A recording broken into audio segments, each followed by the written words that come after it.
Primeiramente, boa noite a cada um de vocês.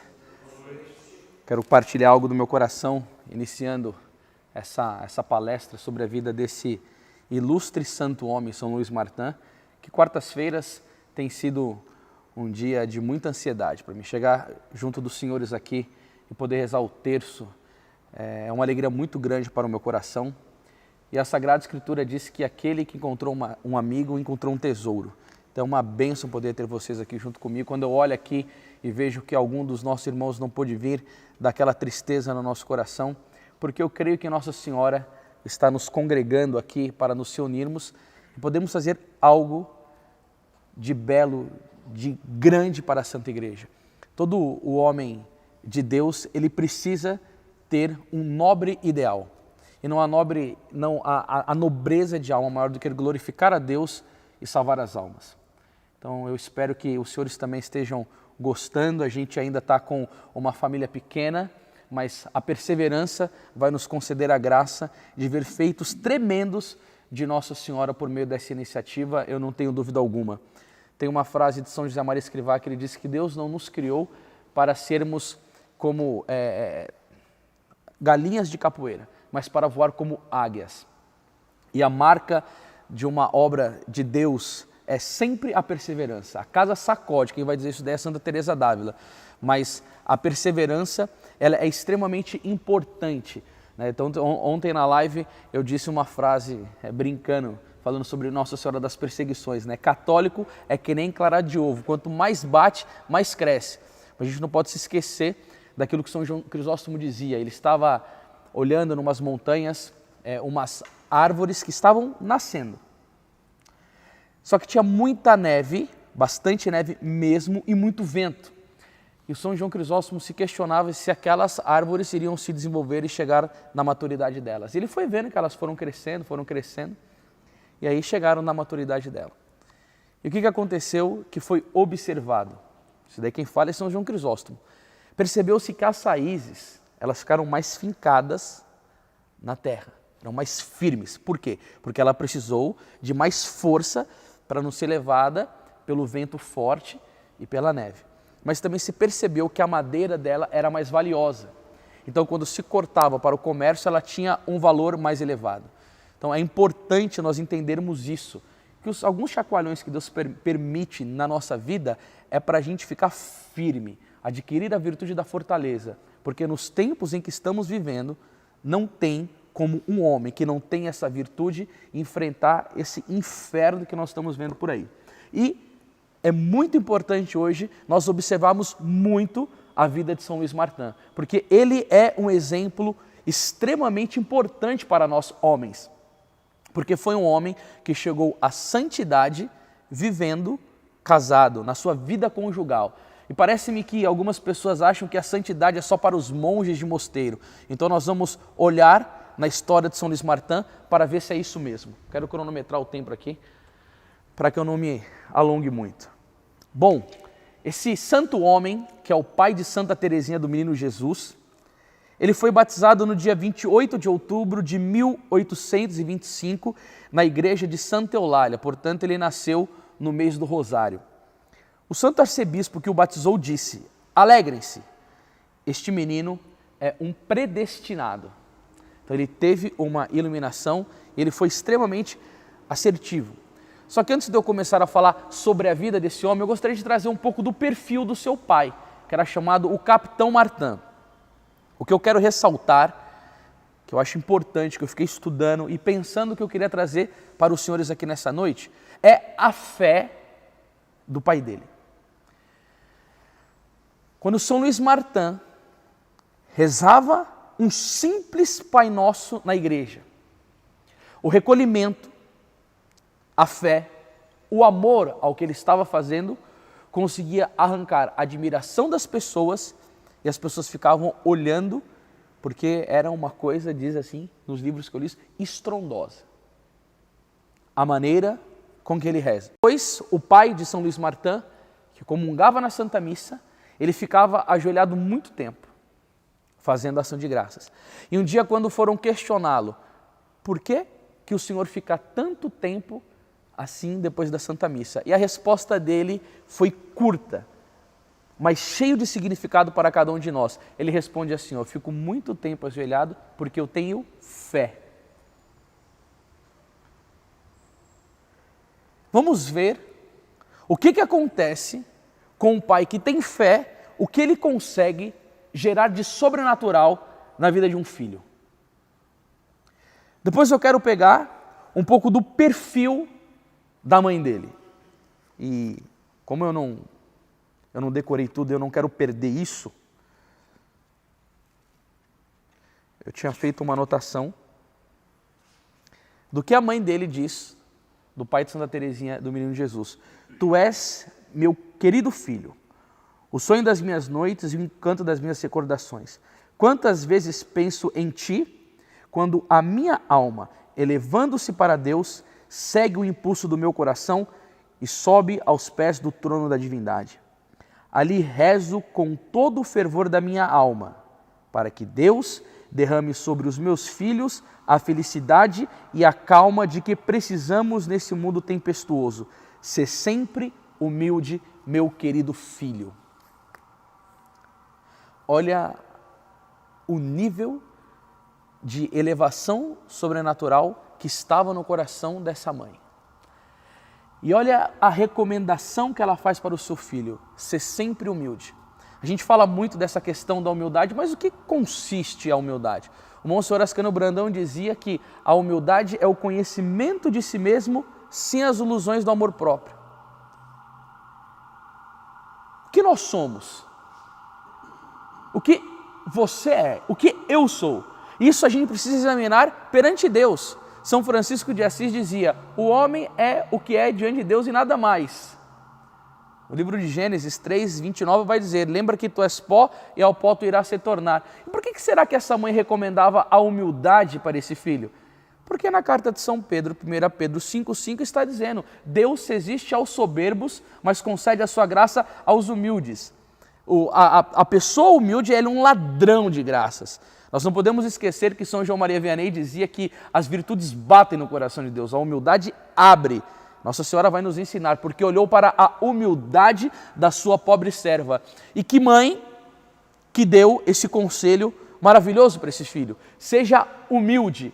Jesus, ele poderia ter pedido imitação em tantas virtudes, mas se você for lá em São Mateus 11, 28, São Mateus, tá vendo? Olha o conselho da nossa conversa de ontem, senhor Daí. Sou um bom aluno, hein? São Mateus, ontem eu estava, eu e o senhor Daí éramos amiguíssimos. Eu estava conversando com o senhor, o Daí falou, Anderson, eu só quero falar para você aqui, quando você cita assim, Mateus, João, fica meio protestante. São Mateus, falei na hora, acolhi na hora. Então, vamos lá. São Mateus, capítulo 11, versículo 28. Aprendei de mim que sou manso e humilde de coração. E aí a mãe dele, a gente pode perceber que segue os padrões do Santo Evangelho de nosso Senhor Jesus Cristo. Que pais que hoje estão dando esses tipos de conselho para os filhos? Virtudes. E o mais importante é o exemplo que os pais deles tinham. Porque Santo Agostinho tem uma frase que é muito bonita, onde ele vai dizer assim, ó, não há lição mais desleal do que falar bem e viver mal. O discurso, ele acaba quando a pessoa vê que aquilo que você fala é simples retórica, mas ele não é um testemunho de vida. Mas aqui não é esse caso. Então o exemplo dos pais foi determinante para a condução da vida espiritual do filho. O que isso gerou em São Luís Martin? Simplesmente o desejo de ser um monge. Ele tinha um desejo profundo de ingressar na vida religiosa. Tinha um afeto enorme por um grande santo doutor da igreja chamado São Bernardo de Claraval, que era chamado o cantor de Maria, né? São Bernardo de Claraval, um estupendo, o nível de amor que aquele homem teve por Deus, por Nossa Senhora. E aí aconteceu que quando ele foi conversar com o superior do mosteiro, ele investigou a vida todinha de São Luís Martin, percebeu que ele tinha vocação. Eu estava vindo para cá e eu conversava com o Tiago, que um dia um rapaz foi pedir o ingresso na ordem de São Bento. E aí você imagina aquele frio da Europa, e o São Bento falou, você quer entrar aqui mesmo? Quero. Então fica aí 3 meses fora aí no gelo para ver se você tem vocação para entrar aqui. Olha, né? Então quer dizer, A gente via que havia um tempo na igreja em que tinha um certo rigor, se tinha uma proteção da vida religiosa, né? Mas a aparição de Nossa Salete vai nos ensinar que os conventos irão virar pasto de Asmodeu, né? Então, quer dizer, Satanás iria fazer uma festa dentro dos conventos, acabar com a vida religiosa. Bom, esse não é o tema. Aí ele examina tudo direitinho, vê que ele tinha princípios, tinha moral, amava verdadeiramente a Deus, não queria ser religioso para viver numa vida de preguiça, de amor às comodidades. Mas aí chegou na hora de perguntar para ele se ele sabia falar o latim. E ele não estudou humanidades e nem o latim que era necessário para entrar na ordem religiosa. E ele não foi admitido. Ele não foi admitido. Quero colocar para os senhores aqui que nós precisamos aceitar a vontade de Deus para as nossas vidas, porque ela é soberana. No Pai Nosso nós rezamos, que seja feita a vossa vontade, assim na terra como no céu. O Santo Afonso Maria de Ligório diz que fazer a vontade de Deus é a roda mestra da nossa vida. E tem uma coisa que é impressionante, que nós precisamos entender isso para ver os fatos providenciais nas nossas vidas. Romanos 8:28, carta de São Paulo a Romanos. Tudo concorre para o bem daqueles que amam a Deus. Uma pessoa que ama a Deus, a providência de Deus encaminha a vida dela nos pormenores, São Luís Martin, ele tinha o desejo de ser religioso, mas os desígnios de Deus para eles eram outros. Por isso eu gosto muito daquela palavra do livro de Provérbios, capítulo 19, versículo 21. Muitos são os planos no coração do homem, mas é a vontade de Deus que se realiza. E aí São Luís Martin não foi ingresso, voltou para a sociedade e teve os seus propósitos. Uma coisa que eu gostaria de falar para os senhores aqui é que ele começou a frequentar um clube de filântropos. Ele estava lá na reunião, era um homem educado, era um homem sábio, e foram e recrutaram ele. Quando São Luís começa a frequentar aquele clube, ele descobre que aquele pessoal era da maçonaria. De imediato ele rompe, rejeita, porque ele era inabalável nas suas convicções. Sabe o que eu quero dizer para os senhores? Eu fico vendo que é um combate contra o comunismo ferrenho, mas ninguém fala da maçonaria. No governo do Bolsonaro está cheio de maçom. Esses caras, eles têm como projeto destruir a Santa Igreja de Nosso Senhor Jesus Cristo. É um problema, entendeu?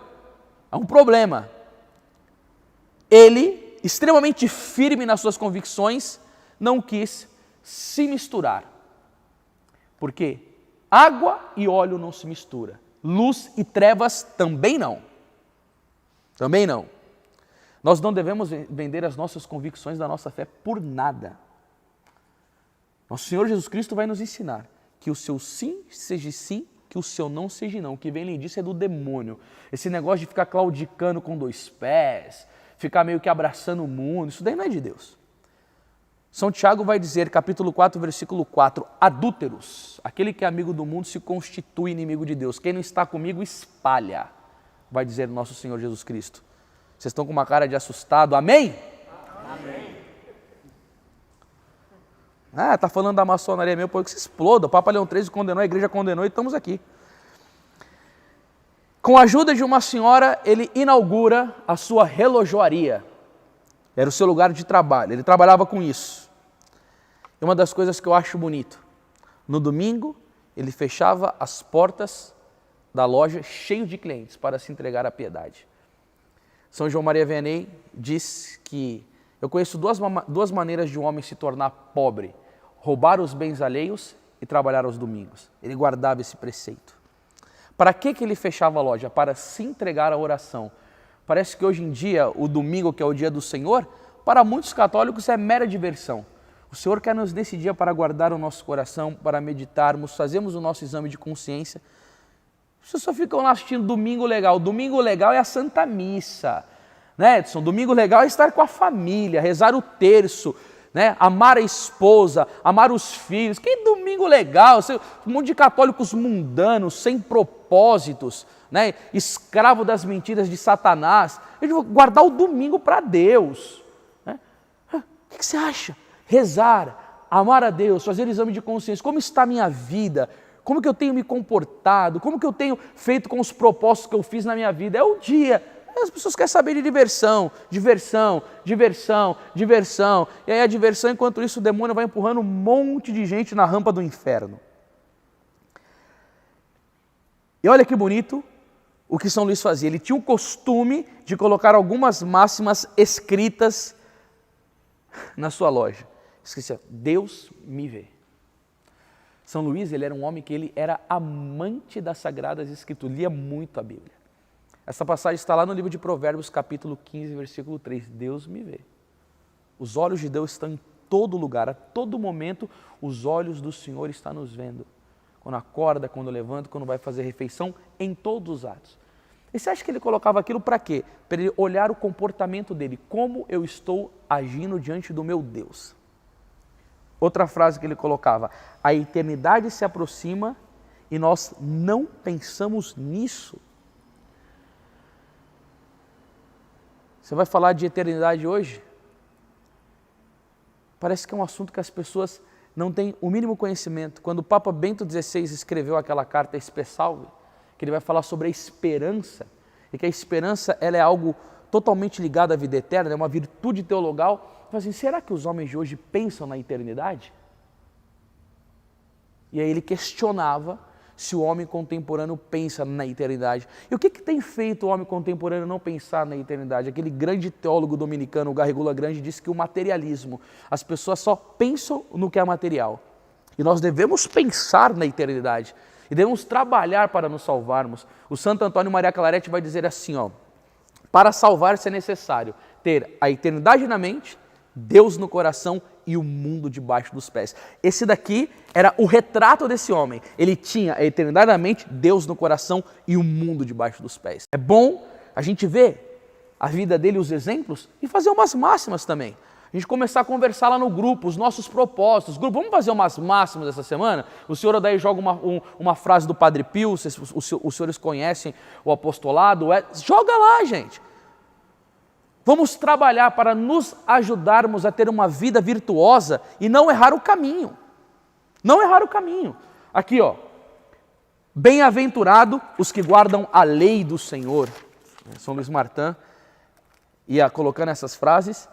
E a última, Deus me defenda dos seus juízos. Nós sabemos, irmãos, que o Salmo 117:1 vai nos ensinar. Louvai o Senhor, Deus, porque Ele é bom e porque eterna é a sua misericórdia. Se tem uns temas do que eu gosto de falar, é sobre a divina misericórdia de Deus, mas também o juízo divino. Sabermos que nós vamos nos aproximar de Deus, isso também infunde um grande temor.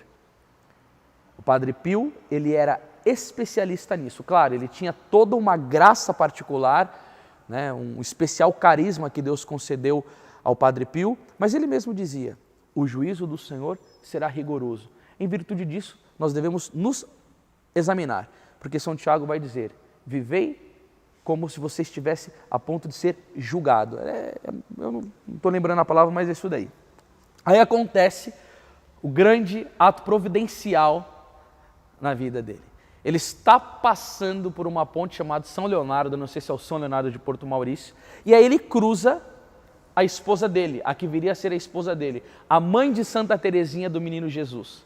E quando ela cruza com ele, ela escuta uma voz interior, este é o homem que eu preparei para ti. Olha a palavra que Deus tinha preparado. Que tipo de homem? Um homem virtuoso, um homem que amava a Deus, um homem casto, um homem trabalhador, um homem puro. Tinha preparado ela para quê? Aí nós vamos ver o desenrolar da história. Também tem uma coisa interessante. Um dia aproximou-se uma mulher decente. E porque ele era um homem virtuoso, a mulher chegou perto dele e nem deu bola. E a mãe dele, um dia avistou Santa Zélia e observou naquela mulher qualidades superiores. Gente, o homem natural, ele não entende nada. Tem uma palavra que eu gosto muito de Provérbios 28:5 que vai dizer assim, os homens maus não compreendem o que é justo. Os que buscam o Senhor tudo entendem. A pessoa que tem união com Deus é como diz São Leopoldo Mandic, né? O santo ele fica por cima da montanha. A gente conversava ontem sobre o dom do discernimento dos espíritos, tinha o Dr. Plínio Corrêa de Oliveira, foi fenomenal a nossa conversa. As pessoas que são virtuosas, elas têm umas luzes, ela vive na graça, o mundo dela é o mundo da graça. E a mãe dele olhou para Santa Zélia e queria se aproximar para apresentar o filho. Aí quando passa pela ponte, Deus comunica ao coração dela: este é o homem que eu preparei para ti. Eles se conhecem, não sei se eu posso usar a palavra namoro, durante 3 meses e resolvem casar. 3 meses. Foi rápido. Estava preparado economicamente, tinham as condições e resolveram casar. A pureza de Santa Zélia era tão grande que ela evitou 9 meses um contato íntimo com São Luís Martin e depois, com a ajuda de um confessor que esclareceu alguns pontos da doutrina da igreja, eles entenderam como funciona a vida do sacramento do matrimônio. Mas olha só, a paciência do homem durante 9 meses ficou inabalável, tranquilo. A virtude da paciência, entendendo o que estava ocorrendo na vida da esposa, a falta de compreensão dela, porque também Santa Zélia, ela queria ser uma religiosa. Mas aí ocorreu que o sacerdote explicou a finalidade do sacramento do matrimônio, unitiva e procriativa, ter filhos. Ah, meu irmão, minha irmã, quando esta mulher recebe a compreensão disso, eu vou falar mais para frente, porque esse daqui... Não, eu vou falar aqui sobre a ambição da esposa. A ambição da esposa de Santa Zélia era ter muitos filhos e dirigi-los todos para Deus. Eu confesso para os senhores que à tarde, quando eu li isso, eu fiquei emocionado e me ocorre agora novamente isso. Porque quando nós olhamos para o mundo atual, há uma luta de Satanás contra a família. E os católicos foram de tal maneira absorvidos por essa coisa de antinatalidade que os católicos não querem ter filho. Eles têm medo de ser filhos, foram engolidos pelo mundo. Você vai nos encontros de preparação de noivos para o casamento, mas é tão horrível o que se ensina para os noivos da nossa Santa Igreja Católica, que chega a ser vergonhoso o tipo de moral que eles entregam para as pessoas que vão constituir o sacramento do matrimônio. Se ensina a usar camisinha, se fala que não tem problemas a relação pré-matrimonial, se fala para evitar filhos mesmo. E aí um dia eu conversava com um cara do mundo dos negócios, e eu todo na felicidade que a minha esposa estava grávida, não, a gente não quer ter filho porque quer trabalhar, porque quer ganhar dinheiro, mas a gente comprou um cachorro. Quando eu escutei aquilo, grito de Lúcifer saindo pela boca dele.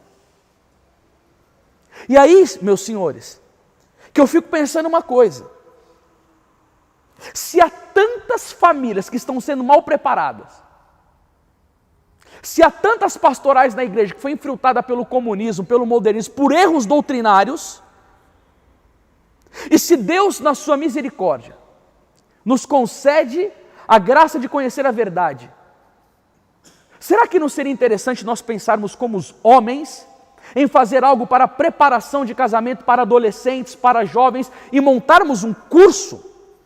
Porque talvez o pai dele é um cachaceiro lá na casa dele, é um homem sem virtude nenhuma, e o menino está aí, rolando nas paixões. E aí ele quer casar pensando que ele vai desfrutar dos prazeres diariamente com a esposa dele, e ele não tem noção da onde é o campo de batalha que ele vai entrar. E aí a gente vai ter o dado que a nossa priora aqui deu para nós: 90% dos casamentos são nulos. E aí eu fico sabendo de uma informação dessa, eu não vou fazer nada. O demônio vai fazer na festa, vai destruindo com as famílias, e eu vou ficar lá, com a boca cheia de dentes, esperando a morte chegar, interessado somente nas minhas próprias necessidades? É esse espírito combativo de católico que estão vivendo? Não é possível. Nós deveríamos conversar seriamente e estudar possibilidades de fazermos alguma coisa pelos adolescentes que estão se preparando para casar, pelas famílias, porque na minha primeira palestra aqui eu falei para os senhores sobre os dados que vivem os homens. Você sabe que foi terrível. Por isso que quarta-feira é um dia que eu fico feliz, porque eu enxergo longe isso daqui. Por mais que a coisa não esteja bombando, por mais que não tenha... Não sei, Nossa Senhora tem as suas estratégias, ela quer ver a sua resiliência e a sua perseverança. Mas eu queria formar com vocês aqui um terço de homem referência no Brasil. No Brasil, no mundo. Porque pela internet dá para ter um alcance fenomenal. Essa coisinha de ficar pensando pequena... O pessoal, olha lá, o Steve Jobs construiu a Apple, super empreendedor, mas nós podemos chegar muito mais longe do que eles, nós estamos mexendo com almas, é a glória de Deus, entendeu? Nobreza de ideal, pensa assim, como eu vou fazer para salvar almas? Como eu vou fazer para ajudar a salvar as famílias? Essas coisas se não consomem o nosso interior, nós estamos fracos de oração, a gente não estuda mais a fé católica, nós não estamos amando direito o nosso Senhor Jesus Cristo, a nossa devoção à Nossa Senhora está cheia de defeito, está manca, está problemática. Porque se a grande vidente de Fátima diz que a última batalha será contra Satanás e contra a família, a gente fica vendo aí, ideologia de gênero. Antigamente você podia pregar largamente na igreja católica contra a homossexualidade, hoje você não pode falar mais nada.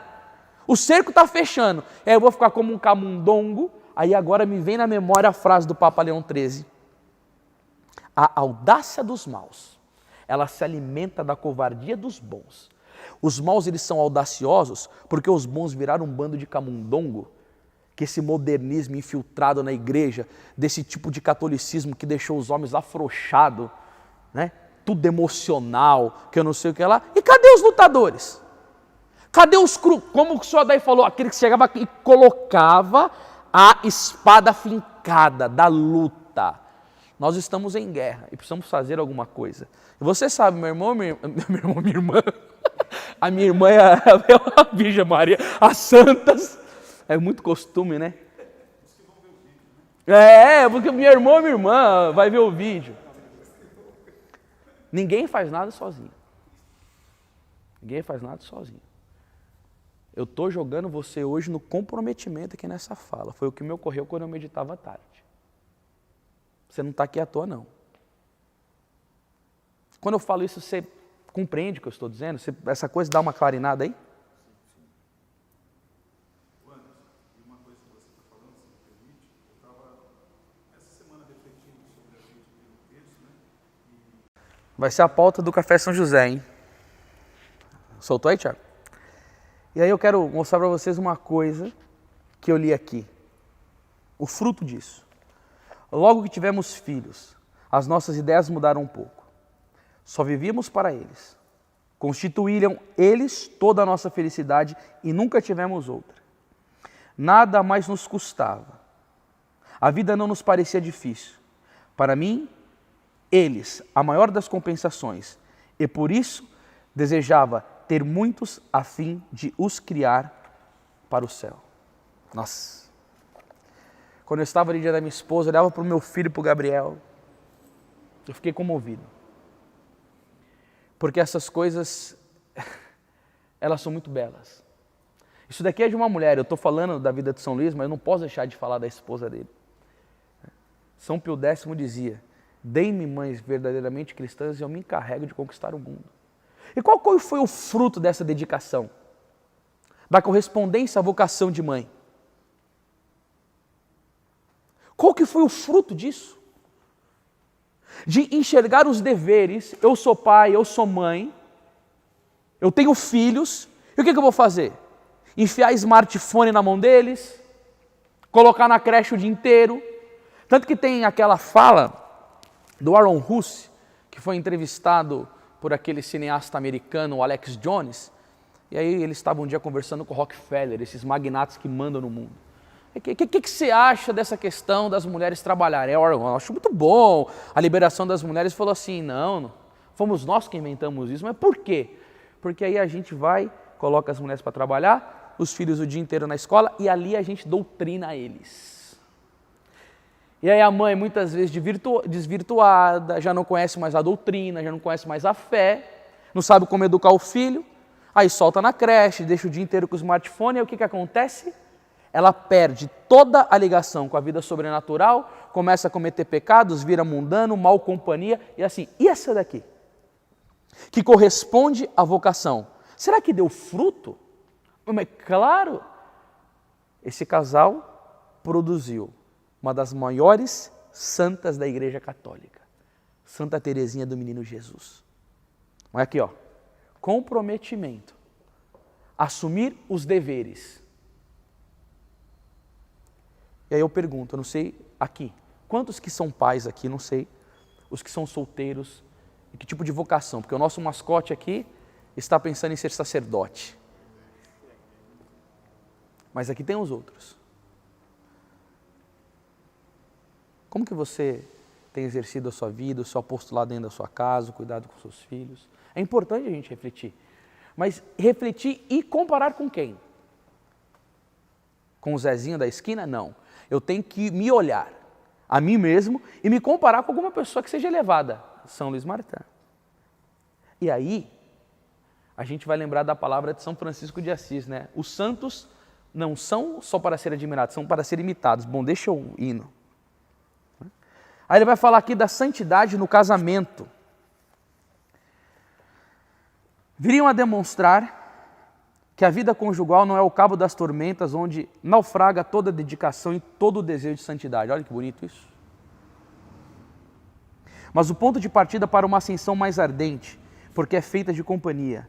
A natureza subordinada ao ritmo da graça, longe de retardar a esta o mandamento, dá-lhe mais ardor. Pelo fato do pecado original ter perturbado a harmonia do plano divino, não se deve olhar com pessimismo para a obra do Criador, mutilado e decaído quando o egoísmo o torna estéril. O lar enobrece-se quando realiza os desígnios de Deus. A responsabilidade da família ergue-se às alturas da vocação. Gente do céu, quantas pessoas... Tem deixa eu ver como que eu posso falar. Um palestrante que fala no YouTube sobre família, ele copia muito o Padre Léo. Todo mundo acha maravilhoso, porque ele é engraçado, porque ele arranca risada do povo, e todo mundo fica lá. Eu nunca escutei esse senhor falar da finalidade sobrenatural do casamento. Ele fala como evitar uma crise conjugal, uma briga assim. Isso daí é raso demais quando você olha o que a igreja nos ensina sobre isso. Não é só a questão de resolver crise conjugal, não. Os casais são chamados a ser santo. Papa João Paulo II, São João Paulo II falava da igreja doméstica. Tanto que a casa de Santa Teresinha do Menino Jesus, no tempo do Natal, era mais bonita do que a igreja. Aí alguns ficam assim, não, santo é para o convento, é para quem vive a vida religiosa. Não, o meu estado de vida. E fica nas dúvidas, mas por quê? Quem que está pregando isso hoje em dia? Quem que está ensinando essas coisas? Sobre a vocação sobrenatural. Quer ver? Faz um evento ensinando os casais como a empreender. Casais inteligentes enriquecem, vai bombar. Vai bombar. Não que a família não possa empreender.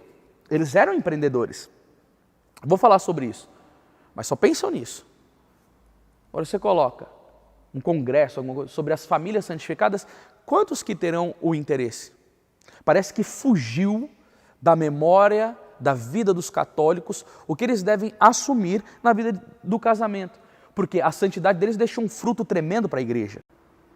E aí, eu quero dizer para os senhores que quando eu fui fazer a minha preparação no meu casamento, eu comentei isso da outra vez, na outra palestra, que eu fui atrás de um sacerdote que era doutor em direito canônico.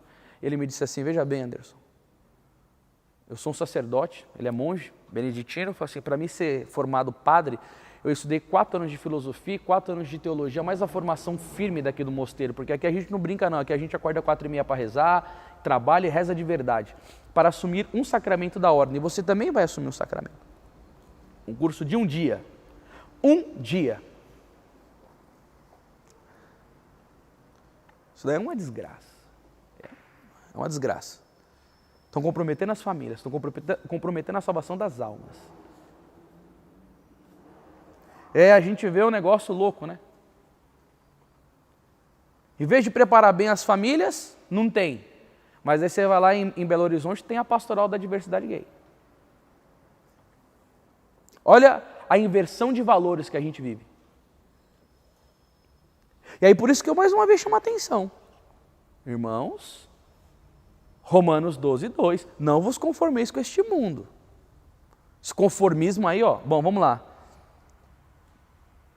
Qual qual que é a nossa resposta, mais uma vez, eu pergunto, né? Você tem que rezar e perguntar qual que é os planos de Deus para esse terço aqui. Bom, uma outra frase que eu achei interessante, agora eu chego nesse ponto, é que era no início do capítulo do livro, estava assim, ó, quem não receia os berços tem que amar o trabalho. Quer ter muito filho? Tem que trabalhar duro. Tem que trabalhar duro. Aí eu fico vendo um monte de... Não, quando eu casar eu vou ter 10 filhos. Não teve o primeiro. Quando for ver as responsabilidades e os custos no bolso aqui, ó. Ah, meu irmão. Tem que trabalhar. E São Luís, como que ele era nisso? Empreendedor. Aí depois ele começou a trabalhar com a esposa dele, que mexia com confecção de roupas, e a coisa, ó, estourou. A gente pode passar provações na nossa vida financeira, mas Deus abençoa. Se você lembrar do Evangelho de São Mateus 6,33, buscar em primeiro lugar o reino de Deus e a sua justiça, tudo mais será dado em acréscimo. O bonito de São Luís é que era inegociável para ele a missa cotidiana. Será que Deus dá bênçãos financeiras para quem vai na Santa Missa?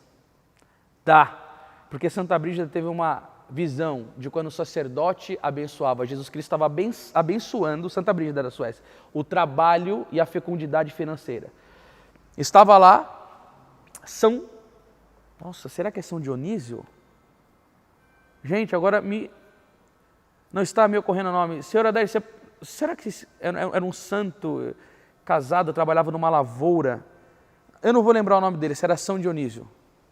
Porque tem um Dionísio Areopagita e tem esse outro, mas eu vou falar a história, depois o Tiago edita o vídeo e coloca o nome do santo. A esposa dele teve uma visão que na hora em que ele estava fazendo o trabalho da lavoura, do plantio, os anjos estavam ajudando ele.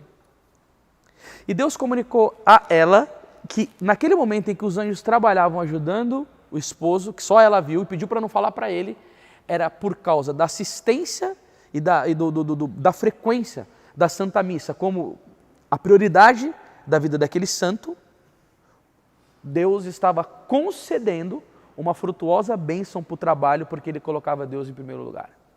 Isso daí está lá no livro de São Leonardo de Porto Maurício, as Excelências da Santa Missa. É maravilhoso. Se não me engano, é São Isidro Lavrador. Quem? São Isidro Lavrador. Santo Isidoro. Santo Isidoro. Não é São Isidro, porque ele é patrão de Madrid. Aí, ó, tá vendo? Para o país. Para o país todo. Santo Isidoro. Buscar em primeiro lugar o reino de Deus e tudo mais vos será dado em acréscimo. As bênçãos vieram por causa que ele vivia isso, de missa diária. E aí, os senhores sabem, depois de ter muitos filhos veio o grande fruto. A sua filha, a Santa Teresinha do Menino Jesus. E como que ela chamava o pai dela?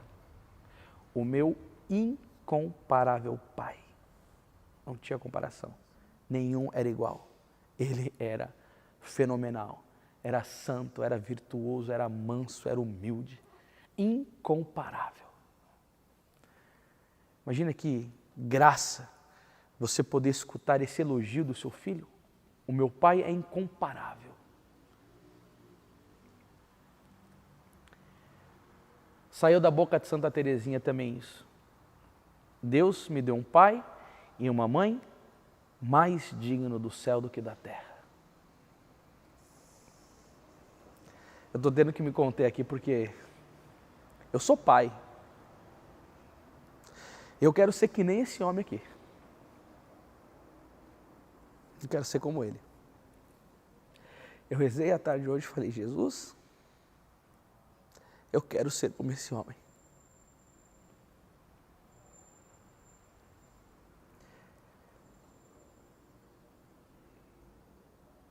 Sabe o que era bom na vida desse homem? Ele tinha a maior pregação. Ele pregava para os olhos. Essa daí é uma definição que eu aprendi com aquele padre português, Antônio Vieira, quando ele fala no Sermão dos Pregadores. Ele vai comentando sobre São João Batista, né? Por que São João Batista convertia tantas almas? Porque ele falava de penitência, era um penitente, ele falava sobre arrependimento, tinha uma vida santa. Então, ele pregava para os olhos, as pessoas olhavam para ele e viam aquilo. Ele verdadeiramente fez isso com a vida dele, para a filha.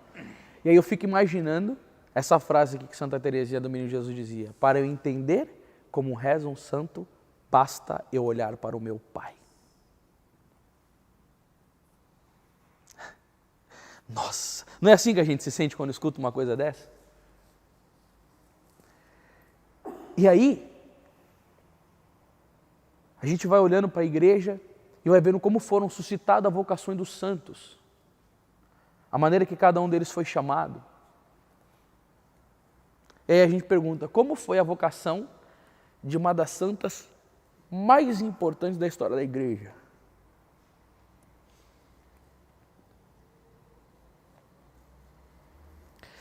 Ela dizia: a minha vocação veio do meu pai. Ele foi aquele que despertou a vocação de Santa Teresinha do Menino Jesus.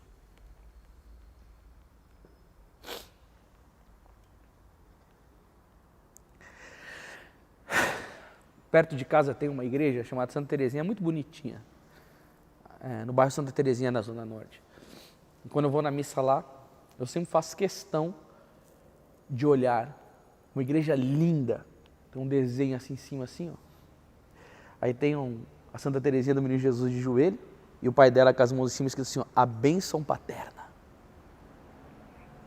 Aí você olha os tempos de hoje, é pai jogando filho do apartamento, é pais que abusam sexualmente das suas filhas,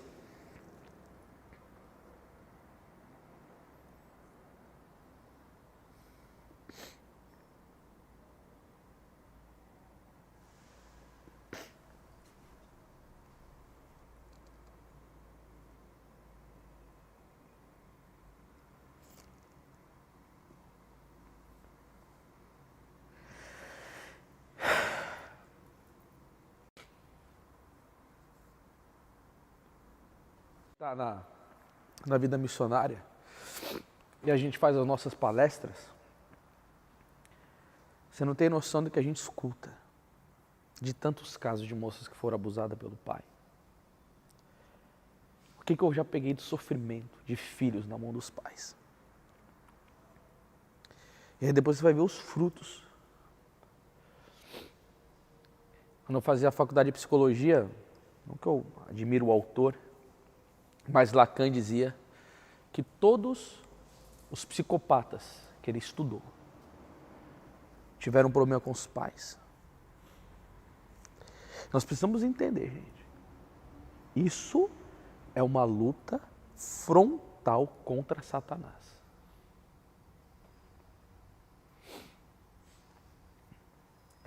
Só para terminar aqui, porque isso daqui me fez perder um pouco. Santa Teresinha, na missa, olhava mais para o pai do que para o padre no sermão na missa.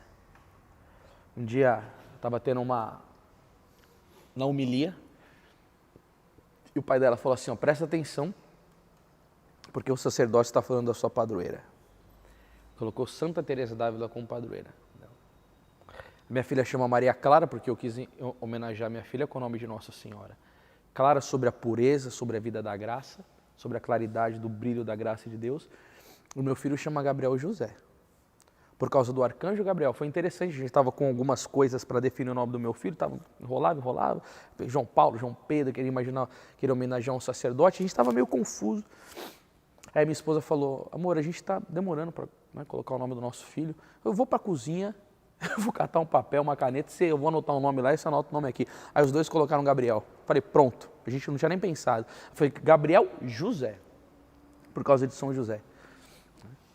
Trazer essa questão da vida católica para os nossos filhos, o exemplo.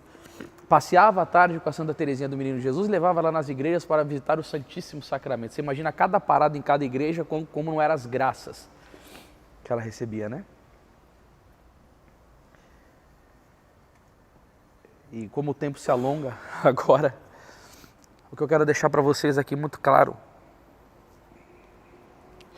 é que o que ocasiona quando uma alma corresponde à graça de Deus. Nesse momento nós estamos pregando aqui, mas os pais dela, ela está tudo lá no céu. E esse é um homem que a igreja elevou a honra dos altares. Nós, homens que estamos nesse terço, um homem muito santo diz, o terço dos homens vai salvar o Brasil. Nós não podemos desistir disso. Não é, senhor Day? Não é, Edson? Nós não podemos desistir. É nobre esse ideal. Deve lutar pela santificação, pelas famílias, por nobres ideais. Devemos ter esses exemplos de vida para seguirmos, porque deixou um legado mais importante, a santidade, que São Luís Martin, o pai de Santa Teresinha do Menino Jesus, conceda-nos graças especialíssimas nessa noite, para que possamos ser homens virtuosos segundo o coração de Deus e andarmos como exemplo de vida cristã, cumprindo o pedido de nosso Senhor Jesus Cristo, sendo sal da terra e luz do mundo. Ave Maria, cheia de graça, o Senhor é convosco. Bendita sois vós entre as mulheres, bendito é o fruto do vosso ventre, Jesus. Santa Maria, Mãe de Deus, rogai por nós, pecadores, agora e na hora de nossa morte. Amém.